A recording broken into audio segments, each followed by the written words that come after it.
एक दफ़ा फिर आपको खुशामदीद कहेंगे और ये प्रोग्राम का दूसरा हिस्सा है और इसमें हमारी कोशिश होती है कि आपकी सेहत के हवाले से मामलात और मसाइल पर गुफ्तगू की जाए। बहुत सारे सवालात हमें मौसूल होते हैं बज़रिया फ़ोन कॉल्स। स्क्रीन के ऊपर नंबर आपसे कुछ देर बाद चलाया जाएगा, आप उसके ऊपर कॉल भी कर सकते हैं और सोशल मीडिया के ज़रिए भी पैगामात आते हैं, ईमेल्स के ज़रिए पैगामात आते हैं। वो ईमेल्स का जो सिलसिला है वो कि पाकिस्तान में इतना राइज नहीं है, लेकिन उसके ऊपर अपना मैसेज पहुंचा देना हम तक आसानी से पहुंच जाता है और वो जल्दी हम प्रोग्राम में उसको पढ़कर शामिल कर सकते हैं। तो ये एक ज़रिया बजाय इसके कि ये जो सोशल मीडिया एप्लीकेशंस होती हैं इसके ऊपर बहुत सारे और दीगर मसाइल भी होते हैं, तो ये ईमेल का ज़रिया जो निस्बतन बेहतर है। और स्क्रीन के ऊपर अभी आपको इस नंबर भी मिल जाएगा, इसके ऊपर भी आप कॉल करके शामिल हो सकेंगे, बज़रिया ईमेल भी प्रोग्राम में शामिल हो सकेंगे। मौजूद मेहमान तशरीफ़ फरमाए, मैं अर्ज़ कर रहा था कि हम सेहत के हवाले से बात करते हैं और सेहत के हवाले से ख़ास तौर पर जिस्मानी सेहत के ऊपर ज़्यादा गुफ्तगू होती है और इसमें बहुत सारे मामलात हैं। इसमें जो नफ्सियात से जुड़े मामलात और मसाइल हैं जिसमें बेपनाह इजाफा हो चुका है। और आप यकीन कीजिए कि पिछले कई प्रोग्राम से हमें मौका मिला ये जानने का कि ये जो जिस्मानी हमारी जो सेहत भी इस वक्त जो ज़वाल का शिकार है, ये जो ख़राबी इसमें हो रही है, इसकी बड़ी वजह ये है कि तो हमारे सोचने का तरीका सही नहीं है और उसके साथ साथ ये जो मौशी मसाइल हैं इसकी वजह से बहुत ज़्यादा नफ्सियाती मसाइल बढ़ रहे हैं, हम दबाव का शिकार हैं। तो ये जो कुछ हमें समाज में होता नज़र आ रहा है, ख़ास तौर पे चाइल्ड अब्यूज़ के केसेस बढ़ रहे हैं या इस तरह के वाक़यात तेज़ी से रूनमा हो रहे हैं, इसकी वजह ये है कि हम नफ्सियाती मसाइल का शिकार हैं। जनाब, इसको कैसे ट्रीट किया जाता है इसके ऊपर हमने बड़ी तफसील से गुफ्तगू की है और हमारे साथ मज़ मेहमान भी स्टूडियोज़ में तशरीफ़ फरमा हैं। ओके, तो एक न्यूज़ ब्रेक के लिए यहाँ पे हमें जाना होगा और न्यूज़ ब्रेक के बाद जब वापस आऊँगा तो मज़ मेहमान को वेलकम भी करूँगा और उनसे फिर डिस्कशन भी जारी रहेगी। तो एक छोटी सी ब्रेक है, वापस आ रहे हैं, आप देखते रहें गुड मॉर्निंग कराची।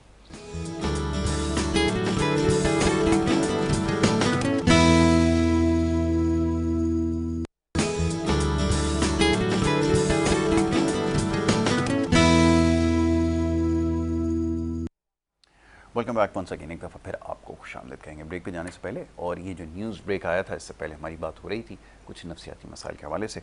फॉर्चुनेटली हमारे पास ऐसे लोग हैं जो इन मसाइल को समझते हैं, ना सिर्फ समझते हैं बल्कि इनको जानते हैं कि कैसे हल करना है। तो हमने ये सिलसिला शुरू कर रखा है जिसमें हम नफ्सियात के हवाले से इंसान की बात करते हैं और मसाइल कैसे हल किए जाते हैं, किस किस किस्म के केसेस लोगों को आते हैं, ये मसाइल दरपेश होते हैं, जिसमें अक्सर बड़ी तादाद ऐसी हुई कि लोग जिन और जादू वगैरह का जो ये समझते हैं ये बेसिकली क्या है, इसके हवाले से हमने पिछले प्रोग्राम में भी बात की। तो डॉक्टर शफीक यासीन एक नाम है, जाना पहचाना ही अब नाम मैं उनको कहूँगा, जो नफ्सियात से जुड़े मामलात पे काम कर रहे हैं। आपने 2 किताबें जो है इसके ऊपर इंसान की नफ्सियात के हवाले से तहरीर की और तीसरी का बहुत जल्द इरादा है, बल्कि मुकम्मल होने को ही होगी शायद।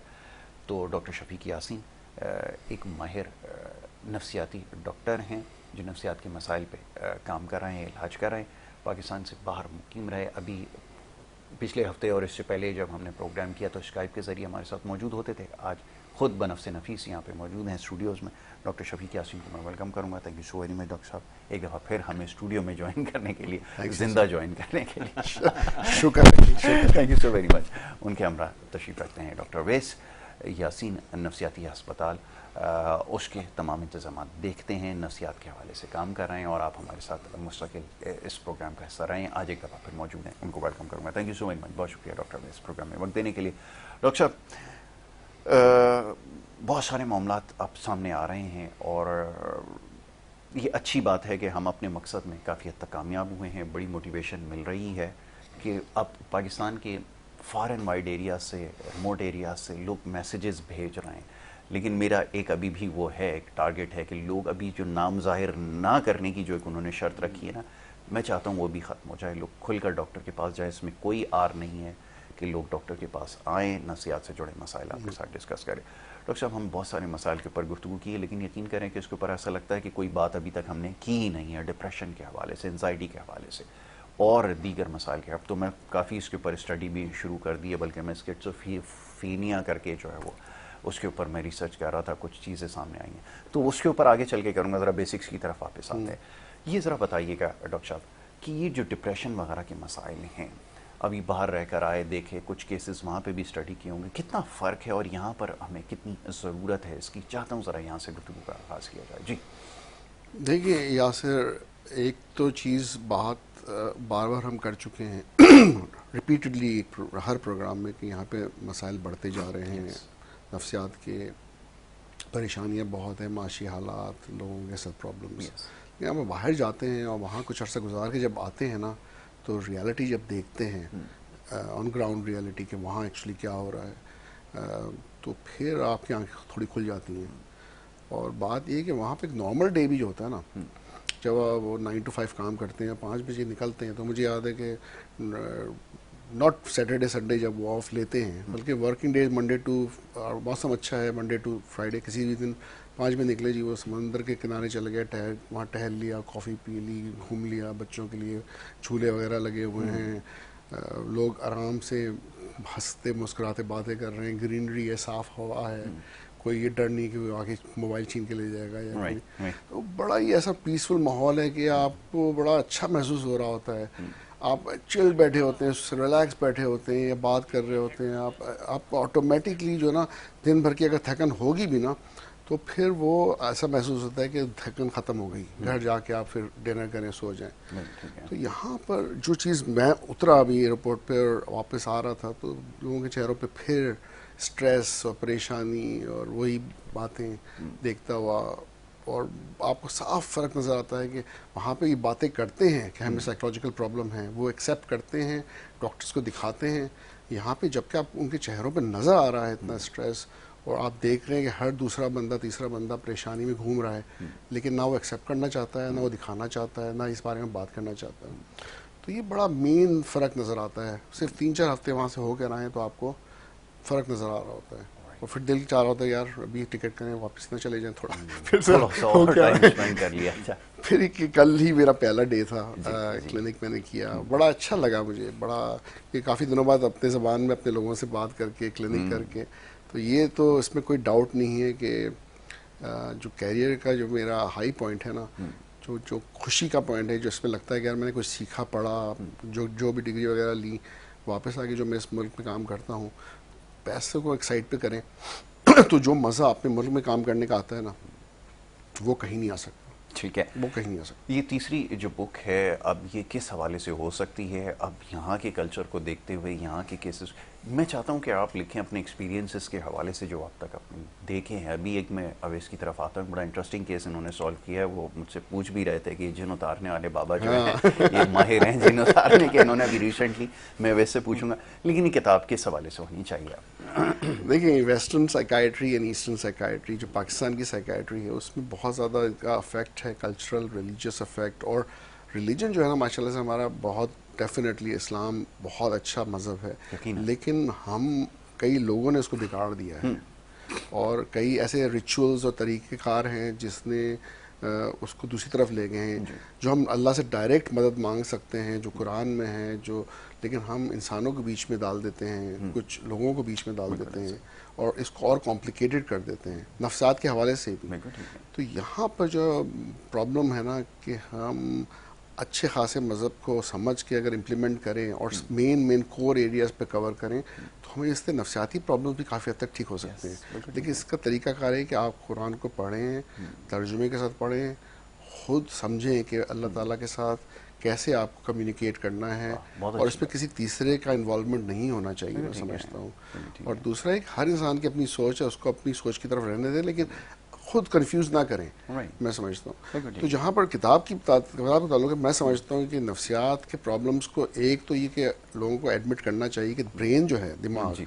एक ऑर्गन है, यस। किसी भी और ऑर्गन की तरह, हार्ट है, जिगर है, बिल्कुल गुर्दा ठीक है, है। तो क्यों नहीं दिमागी प्रॉब्लम हो सकता किसी इंसान को। और अच्छा, दिमाग एक one of the most important organ है, जो कि कंट्रोल करता है इवन आपकी हार्ट बीट को भी। बिल्कुल तो ठीक है। जब वो आप एक दिमागी मर्ज़ की बात करते हैं, तो उसी पे आके आप एक्सेप्ट नहीं कर रहे कि हाँ, दिमागी मर्ज़ भी कोई चीज़ हो हो सकती है, सकती है, हो बिल्कुल सकती ठीक है। है। तो फिर हम क्यों उसको रूहानी की तरफ ले जाते हैं या मज़हब की तरफ ले जाते हैं।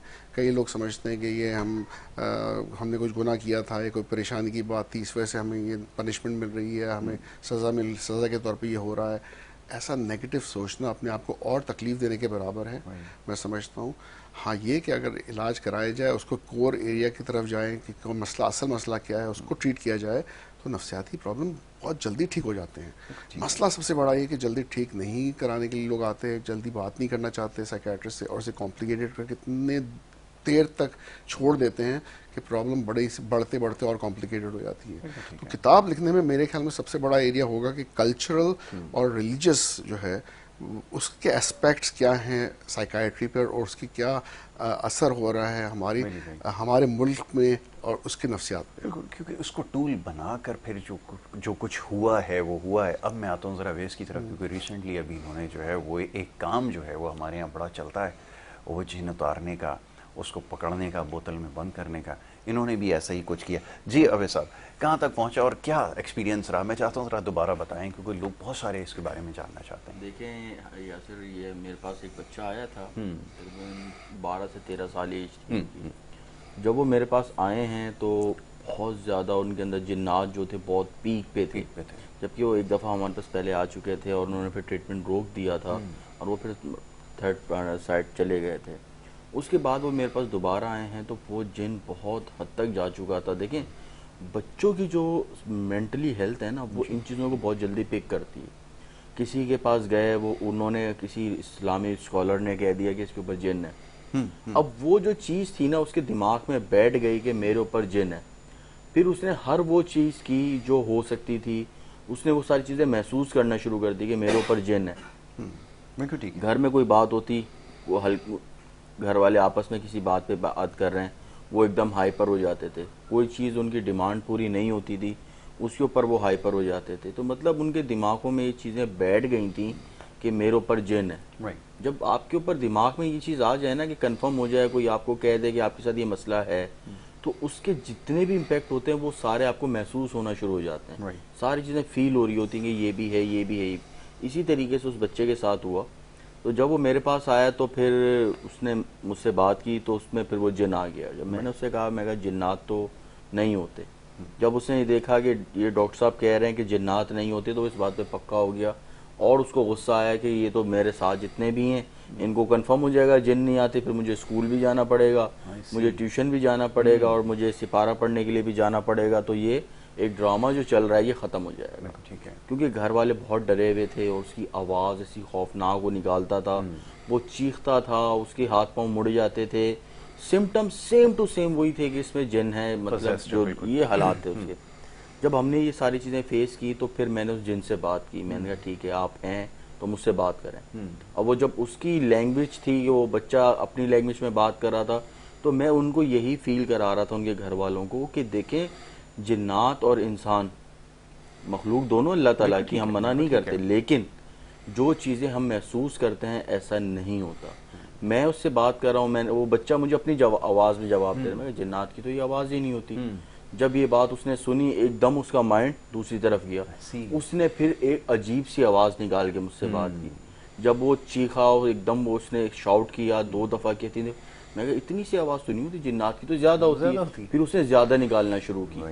तो वहीं से हमने उसके पॉइंट्स पकड़ रहे थे कि ये किस लेवल पे जा रहा है। जी। जब वो बहुत ज़्यादा हाई लेवल पे गया, मैंने कहा बस इतनी सी आवाज़ थी तो ख़त्म हो गई। फिर उसने देखा कि ये भी बार काम नहीं किया। फिर वो उठा, उसने अपनी अम्मी को मारा, बहन को मारा। मैंने कहा जिन्नात तो ये भी नहीं करते, ये तो कोई दूसरी चीज़ है। जब उसने देखा कि ये वार भी नहीं लगा, फिर उसने गिलास उठाया और गिलास फेंका और गिलास तोड़ दिया। फिर उसने मुझ पे हमला किया, मुझे उसने मारा। मैंने कहा यार जिन्नात तो ऐसा नहीं करते, तो जिन्नात की कोई छोटा बच्चा होगा। फिर उसने वही चीज़ पे पिक की, हाँ मैं 12 साल का बच्चा हूँ और मैं ये हूँ और मैं वो हूँ। तो वही सारी चीज़ हमने पिक की और पिक करने के बाद फिर डॉक्टर शफीक ने उनका ट्रीटमेंट स्टार्ट किया। मेडिकेशन चलती रही। 15 दिन वो बच्चा मेरे पास एडमिट रहा। जब वो बहुत ज़्यादा हाइपर हुआ तो मैं उसे उठा के अलग कमरे में ले गया। मैंने कहा भाई अब ज़रा जिन निकालने का सही टाइम आ गया। फिर वो जब थोड़ा सा जिन हमने निकाला उसका, और मैं रूम में, मैं और वो थे और दरवाज़ा बंद था, मैंने उससे कहा, मैं देखो बेटा ये जिन है ये नहीं होता, ठीक है, ये अब जो था वो हम उसको जला देते हैं। खैर थोड़ी सी कम्युनिकेशन की, उनके साथ बात की, उनके दिमाग से वो जिन निकाला। जब वो जिन निकाल के साइड पे रखा, फिर ट्रीटमेंट चल रहा था, बेसिकली मेडिकेशन सपोर्ट कर रही थी। 15 डेज ये ट्रीटमेंट उसका चला है और अल्हम्दुलिल्लाह उसका जिन मैंने जला दिया था उसके बकौल, कि डॉक्टर अवैस ने मेरा जिन जला दिया, और अल्हम्दुलिल्लाह वो बिल्कुल फ़ाइन है और बिल्कुल ठीक। बहुत डॉक्टर, मुख्तलिफ मामला के हवाले से हमने बात की, OCD के ऊपर बात करना ज़रूरी है। ऑब्सेसिव कंपल्शन डिसऑर्डर, तो कंपल्सिव डिसऑर्डर को कैसे ट्रीट किया जाता है, क्या इसका परमानेंट सॉल्यूशन है, और थ्रू ट्रीटमेंट? अब पहले तो मैं चाहूँगा थोड़ा इसको एक्सप्लेन कर दें, आसान ज़रा लोगों के लिए हो जाए। OCD वैसे तो लोग अब काफ़ी जानते हैं इसके बारे में, लेकिन कैसे इसको ट्रीट किया जाए और क्या इसके रिजल्ट्स रहे, मैं चाहूँगा थोड़ा एक्सपीरियंसेस उसके ऊपर। जी, बहुत अच्छा सवाल है ये, और ये ऐसा एरिया है जिस पर अभी तक हमने कोई खास डिस्कशन की भी नहीं है किसी भी और प्रोग्राम में। तो ऑब्सेसिव कंपल्सिव डिसऑर्डर जो है उसके बेसिकली दो मेन एरियाज हैं, एक तो ऑब्सेसिव और कंपल्सिव। वो क्या, ऑब्सेसिव क्या है? ऑब्सेसिव का मतलब है ऑब्सेशनल थॉट्स, जो सोचें हमें आती हैं वो ऑब्सेशनल थॉट्स होती हैं। कंपल्शंस ये होती हैं जो वो सोचें आपसे काम कराती हैं, वो कंपल्सिव एक्ट्स हो जाते हैं जो आप रिपीटेडली कर रहे होते हैं। तो बेसिकली अगर थॉट्स में देखे जाए तो ऐसी सोचें जो किसी इंसान के दिमाग में आ रही हों और वो उसे सोचना नहीं चाह रहा हो, वो उसे बहुत परेशान कर रही हूँ सोचें, तो यार मुझे ये सोचना नहीं है इस बारे में, क्यों मैं सोचता जा रहा हूँ। जितना ज़्यादा वो चाहता है कि नहीं सोचें, उतनी ही वो सोचें उसके दिमाग में आती हैं और उसे परेशान करती हैं, जिसे हम रूमिनेशन कहते हैं मेडिकल टर्म में। तो rumination is a very integral part of obsession, कि वो ऑब्सेसिव थॉट बार बार आके तंग कर रही हैं। और कंपल्शंस में ये होता है कि वो फिर इंसान क्या करता है कि समझता है कि उसका हाथ गंदा है, उसका जिस्म गंदा है, वो बार बार हाथ धो रहा है, वॉशिंग क्लीनिंग उसमें आ जाते हैं। फिर उसमें चेकिंग आ जाता है कि वो सोचता है कि यार मैंने लॉक तो लगाया था, गाड़ी बंद की थी, लेकिन मैंने शायद सही से बंद नहीं की, लॉक लगाया लेकिन नहीं लगाया, वो 3-3 4-6 दफ़ा चेक कर रहा है, उसे डाउट्स कहते हैं, चेकिंग एंड डाउट्स। फिर इसमें आ जाते हैं डिफरेंट रिचुअल्स के, उसको नंबर्स में चीज़ें करनी है। जैसे कुछ चीज़ें 3 दफ़ा जब तक नहीं करेगा या 4 दफ़ा नहीं करेगा, उसके दिमाग में मैजिकल नंबर होता है, तब तक वो मुतमईन नहीं होता। कई ऐसे पेशेंट मेरे पास आते हैं और आते रहे हैं जो कि कहते हैं यार हम नमाज़ पढ़ते हैं और बीच में हमें ये डाउट होता है कि हमने सही से नमाज़ नहीं पढ़ी, फिर से शुरू करते हैं नमाज़ पढ़ना, फिर से पढ़ रहे हैं। वो इतना ज़्यादा दफ़ा पढ़ते हैं कि फिर भी जाके वो मुतमईन नहीं होता कि हमने नमाज़ सही से पढ़ी है। हर चीज़ रूल्स एंड रेगुलेशंस के तरीके से, और जो कि अच्छी चीज़ भी है, लेकिन जब बहुत ज़्यादा बढ़ जाती है ना कि इस चीज़ ऑर्डर में होनी चाहिए कि ये मैंने 3 पेंसिलें इसी तरह रखनी है, ये कब इसी कॉर्नर पे होना चाहिए, जब मैं आऊँगा तो ये चीज़ वहीं होनी चाहिए, तो हर चीज़ ऑर्डर लिस्ट में इसी तरह से पर्टिकुलर पंचुअलिटी उसमें बहुत होती है कि जो चीज़ है वो पंचुअल होगा तो एक टाइम पे ही स्टार्ट होना चाहिए, 1 मिनट ऊपर नीचे नहीं होना चाहिए। तो कई चीज़ें, ये चीज़ें ऑब्सेशनल स्लोनेस की तरफ ले जाती हैं। ये उसका तीसरा एस्पेक्ट है। एक तो ऑब्सेशन आ गए, एक कंपल्शंस आ गए, लेकिन उसके जो एक्ट्स हैं जो रिपीटेडली कर रहा है, ज़ाहिर है वो बार बार चेक कर रहा है चीज़ें, बार बार हाथ धो रहा है, बार बार चीज़ें कर रहा है, तो जब वो काम पे जाएगा या पढ़ने के लिए जाएगा, जिस जगह भी उसको किसी पॉइंट पे पहुंचना है, वो इतनी दफ़ा उसको वो चीज़ें रिपीट करनी कि वो ऑब्सेशन स्लोनेस की तरफ आ जाता है, हर चीज़ लेट होती चली जाती है, उसकी फंक्शनिंग डिटीरिएट होती है कि वो सही से काम नहीं कर पा रहा है, हर चीज़ पर शक कर रहा है, हर चीज़ रिपीटेडली चेक कर रहा है, उसकी परफॉर्मेंस नीचे की तरफ आने लगती है, तो वो फिर परेशान और डिस्ट्रेस होता है। कल ही मैं क्लिनिक कर रहा था, एक पेशेंट आई फीमेल, और इसी पर्टिकुलर बीमारी से वो जो है ना गुजर रही है, तो विदाउट टेलिंग एनी नेम्स के उसका नाम क्या है, लेकिन कोविड के टाइम पे ही ये बीमारी उसको शुरू हुई थी, कोविड के बिल्कुल अराउंड। और ये बात भी एक इम्पॉर्टेंट है कि कोविड के बाद ये मसला बहुत बड़ा है, मैं खुद भी इसका शिकार रहा। हाँ, तो मतलब मास्क पहनना जी, बार बार हाथ धोना, और वो एक चीज़ आप वैसे भी ये चीज़ क्लीननेस और इस तरफ है, और आपको जब वो बीमारी उसकी तरफ ले जाती है और एक रिचुअल बन जाता है ना, तो फिर आप वो बड़ा उसको बाद में इंसान डाउट करने लगता है, यार मैं ये चीज़ सही कर रहा हूँ नहीं कर रहा, अभी भी मेरा हाथ गंदा है, अभी मैं कंटेमिनेटेड हूँ, ये है वो है, वो फिर और चीज़ें बढ़ा दें। हाँ, तो मैं एटियोलॉजी की तरफ आना नहीं चाह रहा था, अभी तो मैं सिम्टम्स ही कर रहा था, लेकिन आपने हमें जब ये बात हुई तो हम एटियोलॉजी की तरफ आ गए, हम दूसरी तरफ आ गए, क्योंकि ये बड़ा रिलेटेड है। देखिए अब जब ये बात करते हैं ना हम, तो हमें समझ में आता है, बहुत सारे लोगों को ना एक घंटी बजती है कि तो प्रॉब्लम मेरे साथ भी है। अब अच्छी बात ये है कि ये इसको ट्रीट किया जा सकता है। वो कैसे होगा ये मैं डिस्कस करना, एक छोटी सी ब्रेक लूँगा और ब्रेक के बाद जब वापस आऊँगा तो यहीं से डिस्कशन जारी रखूँगा। आप देखते रहिए प्रोग्राम।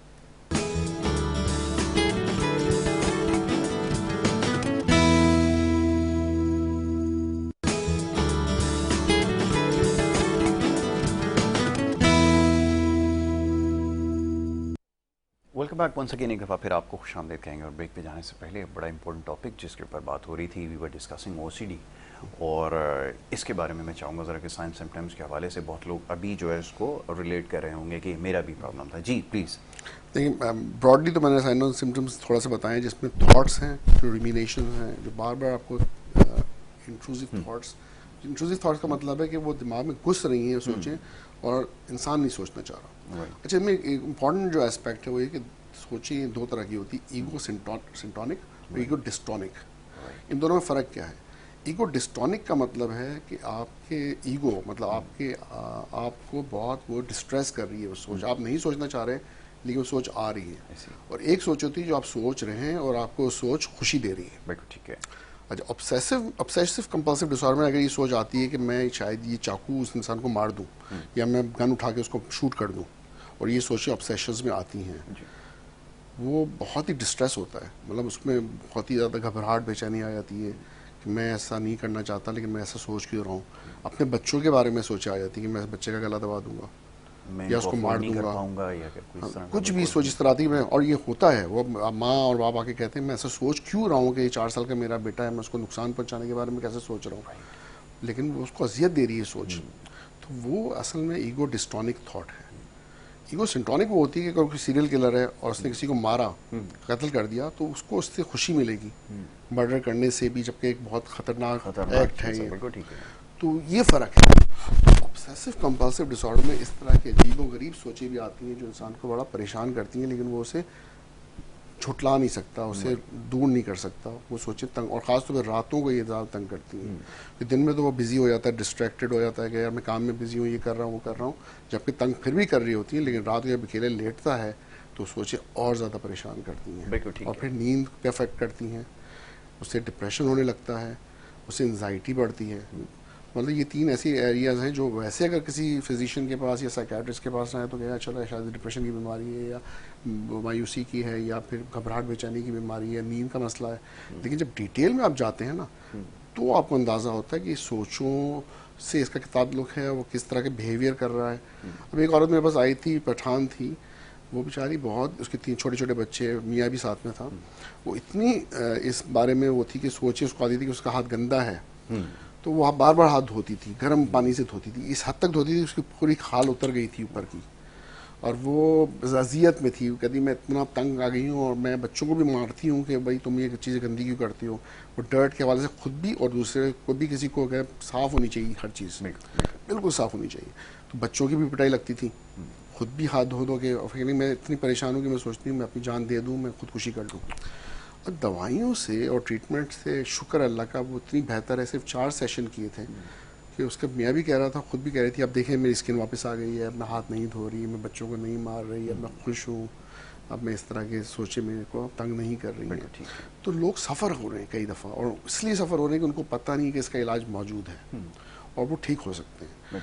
हाँ, ये ज़रूर है कि यहाँ इस ख़ास बीमारी में दवाइयों के हाई डोजेस की ज़रूरत होती है। और नॉर्मली कई दफ़ा कुछ फिजिशियन या कुछ डॉक्टर्स उसको लो डोजेस पे रखते हैं, इतने हाई डोजेस पे लेके नहीं जाते जिसकी रिक्वायरमेंट होती है, तो पेशेंट शायद ठीक ना हो। एंड डॉक्टर नोज बेटर कि उसको किस डोज पे लेके जाना है, डोज पे लेके जाना है, क्योंकि ये हाई और लोज का हमारे यहाँ तो हर चीज़ को हाई के ऊपर रखकर ट्रीट किया जाता है ना। जितनी भी ट्रीटमेंट्स होती हैं उसको हाई एंड पे रखकर ट्रीट किया जाता है, जिसके बाज़ औक़ात नहीं। लेकिन यहाँ पे तो लिटरली मैं जैसे कहा कि डॉक्टर ही इसका फैसला करेगा, तो लोग ट्रीट करने की कोशिश करें। इसमें एक चीज़ और मैं कहना चाहूँगा, जो बड़ा लोगों को गलत फहमी है हाई और लो डोज के हवाले से। जी।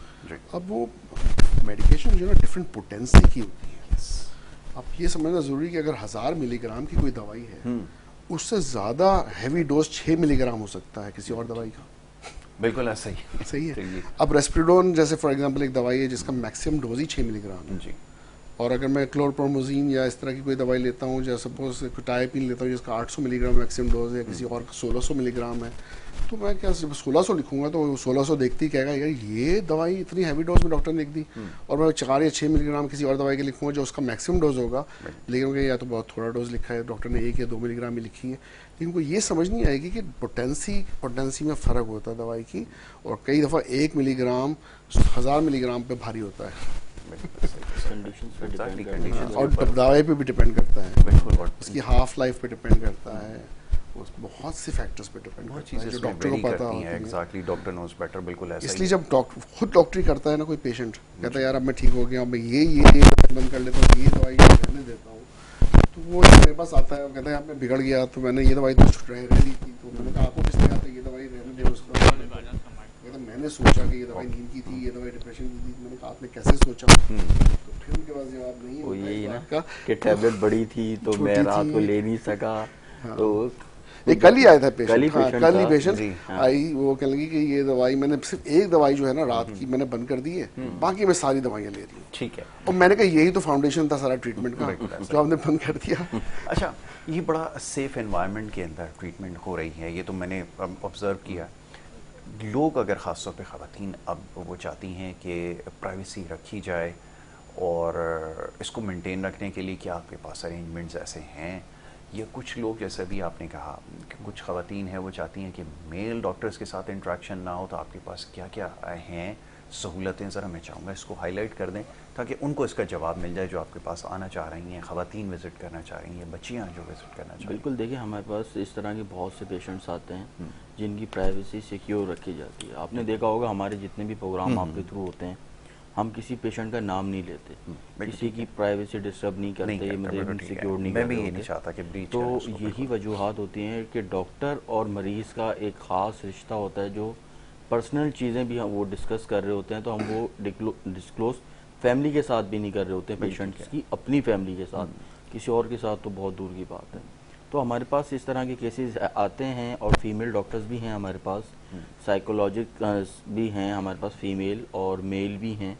तो हम ये सारी चीज़ें डील कर रहे हैं, और अल्हम्दुलिल्लाह 100% रिजल्ट्स आ रहे होते हैं हमारे पास। हमारे पास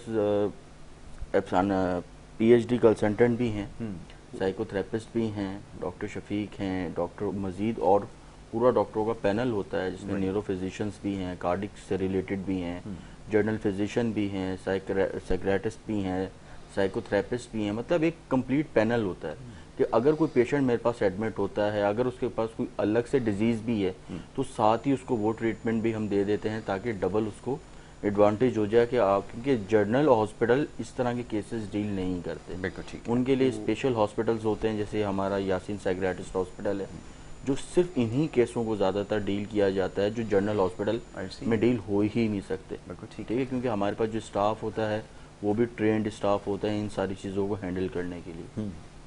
ड्रग्स से रिलेटेड चीज़ें आ जाती हैं, ड्रग्स के जितने भी पेशेंट्स होते हैं उसमें मेल भी होते हैं, फीमेल भी होती हैं, और बच्चों की तादाद भी बहुत ज़्यादा होती है। ठीक है, तो ये सारी चीज़ों का ट्रीटमेंट हम कर रहे हैं। और बच्चों को लेके इस टाइम जो हमारे पास असेसमेंट चल रही हैं, IQ लेवल जो है उसके ऊपर हम लोग काम कर रहे हैं। जो छोटे बच्चे होते हैं या बड़े होते हैं उनमें IQ लेवल डाउन होता है, बात करने के अंदर घबराना, किसी चीज़ को फोकस ना करना, पढ़ाई के अंदर सही तरीके से फोकस नहीं करना, अकेले रहना, खामोश रहना, ज़्यादा बात नहीं करना, चुप चुप रहना, डरा हुआ रहना, एक खौफ ज़्यादा फील करना, ये जो सारी चीज़ें हैं बच्चों के अंदर जो इश्यूज़ होते हैं, इसके लिए हमारे पास बहुत ज़बरदस्त हमारे पास PhD कंसल्टेंट हैं जो इन सारी चीज़ों को देख रहे हैं, फोकस कर रहे हैं। उनके पास ये केसेस बहुत आ भी रहे हैं। तो ये सारी चीज़ों का इलाज है। वो जो जिन वाले बच्चे की हम बात करते हैं वो भी इसी सारी चीज़ों से रिलेटेड हैं, क्योंकि उनके अभी तो दोस्त कोई नहीं था, अकेले रहे, स्कूल में भी बिल्कुल अलग अलग रहे। तो ये जो चीज़ें होती हैं ये इन्हीं अकेलेपन की वजह से होती हैं, ले जाती है। बिल्कुल, ये अकेलापन रहना, चुप रहना, डरे हुए रहना, बात नहीं करना, फैमिली के साथ नहीं बैठना। और इसमें एक देखें, हम ये भी कहते हैं कि फैमिली के भी थोड़ा सा इसमें मेन किरदार होना चाहिए कि जो बच्चे इस तरह से आप फील कर रहे हैं कि उसकी नेचर ना समझें कि इसकी नेचर ही ऐसी है या ये ऐसा ही है, ये अकेले रहना पसंद करता है, ज़रूरी नहीं है। अगर वो अकेला रह रहा है या अकेलेपन का शिकार है तो आप उसे दिखाएं ताकि वो आगे जाके ज़िंदगी में बिल्कुल तन्हा ना हो जाए। ठीक है, तो मेन इश्यूज़ ये हैं कि आप इस तरह के कोई केसेस होते हैं जिनका IQ लेवल कम होता है। स्कूलों के अंदर ये ज़्यादातर हम देख रहे होते हैं कि एक बच्चा है वो टॉपर है और एक बच्चा है वो घर से ना काम होमवर्क कंप्लीट होता है, ना पढ़ाई के अंदर फोकस कर पा रहे हैं, बल्कि खौफ ज़्यादा। एग्ज़ाम ज़्यादातर आप नोट करिए, जैसे एग्ज़ाम करीब आते हैं बच्चे बीमार हो जाते हैं। किसी को फीवर है, किसी को चेस्ट इन्फेक्शन हो जाता है, कोई वैसे मेंटली तौर पे डिस्टर्ब हो जाता है। उसकी वजूहात यही होती हैं कि आईक्यू लेवल जिनका डाउन होता है वो इन चीज़ों को अपने ऊपर हावी कर लेता है। हावी कर लेता है। जब वो ये चीज़ें इनके ऊपर हावी होती हैं तो फिर वो मेंटली तौर पे डिस्टर्ब हो जाते हैं और वो फिर सही तरीके से फोकस नहीं कर पाते एजुकेशन को लेके या फैमिली इवेंट्स को लेके। बहुत सारी चीज़ें होती हैं, ये चीज़ नहीं होती। तो इन सारी चीज़ों के ऊपर हम काम कर रहे हैं और अल्हम्दुलिल्लाह 100% रिजल्ट्स होते हैं। ऑलराइट डॉक्टर साहब, we are running out of time but still ये जो OCD है ये बड़ा इंटरेस्टिंग टॉपिक है। वैसे सारी टॉपिक इंटरेस्टिंग इन सेंस, आप मुझे माफ़ कीजिएगा, इंटरेस्टिंग इसलिए है कि इससे बहुत कुछ सीखने का मौका मिलता है, जानने का मौका मिलता है, तो इसलिए इसका इंटरेस्टिंग है। बट समहाउ बहुत सारे लोग आपके इर्द गिर्द, अब आप ऑब्ज़र्व कीजिए कि कौन कौन से लोग हैं जिनकी कुछ ऐसी हैबिट्स हैं जिनको आप समझते हैं कि इनको ट्रीटमेंट की ज़रूरत है। ये अपना आप खुद सेल्फ एनालिसिस कीजिए कि क्या मेरे साथ भी कोई ऐसी चीज़ है या मेरी कोई ऐसी हैबिट है जिससे बहुत ज़्यादा लोग इरिटेट हो रहे हैं। यकीन कीजिए कि ये भी ट्रीटेबल है, इसको भी क्योर किया जा सकता है और बहुत आसानी के साथ इसको हल किया जा सकता है। तो ये सिलसिला हमारा जारी रहेगा। हम अगेन वही थैंकफुल डॉक्टर साहब कि आपने प्रोग्राम में यहाँ पे हमें ज्वाइन किया। डॉक्टर वैस, आपका बहुत शुक्रिया कि आपने प्रोग्राम में वक्त दिया। और नेक्स्ट फ्राइडे को इंशाल्लाह जब आएंगे तो उसके ऊपर मज़ीद डिस्कशंस होंगी, बल्कि इससे रिलेटेड अगर हमारे पास क्वेश्चंस होंगे तो ज़्यादा अच्छा है, हम फिर इसके ऊपर ज़्यादा बेहतर तौर पर जो है वो डिस्कशन कर सकेंगे। यहाँ पर प्रोग्राम का वक्त ख़त्म हो जाता है, इजाज़त आपसे लेनी होगी। नेक्स्ट टाइम इंशाल्लाह इसी प्रोग्राम में मुलाकात होगी। मोहम्मद यासिर को और हमारी टीम को दें इजाज़त। अल्लाह हाफ़िज़।